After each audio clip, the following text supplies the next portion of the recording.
อายคิดสู่มือเจ้าคือทิมอายได้ลงหากอายมันคงยังลืมน้องลงบ่ได้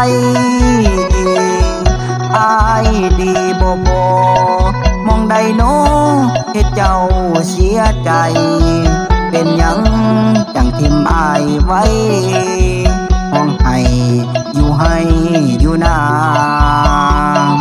ส่วนมันอายเปิดราคาสันบอกแก้วตาน้องจึงทิมอายน้องพ่อคนใหม่ฉันบ่ซ้ำไว้จึงผิดสัญญาอยากหูเหตุผลหน้าปนจุงเว้าออกมาผู้บ่อายเสียน้ำตาห้องให้หาแก้วตาทุกวันส่วนมันวันนี้บ่มีน้องเจ้าอายได้แต่งเอานั่งเฝ้าคอยเจ้าทุกวันอยากให้คือแต่ก่อนมีน้องงามคนอยู่ส่วนล้ำกันอยากเห็นน้องมาปลูกมันคือวันฮักที่ผ่านมา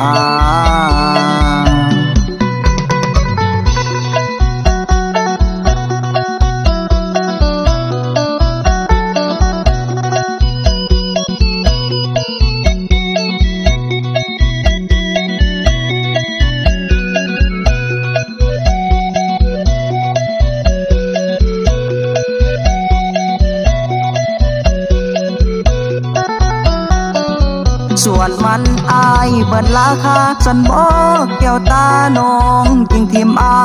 ยน้องพ่อคนใหม่ฉันบ่ซ้ำไว้จึงผิดสัญญาอยากหูเหตุผลหน้ามนจุงเว้าออกมาผู้บ่อายเสียน้ำตาห้องให้หาแก้วตาทุกวันส่วนมันวันนี้บ่มีน้องเจ้า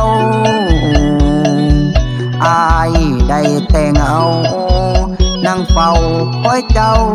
ทุกวันอยากให้คือแต่ก่อนมีน้องงามคนอยู่ส่วนล้ำกันอยากเห็นน้องมาปลูกมันคือวันฮักที่ผ่านมา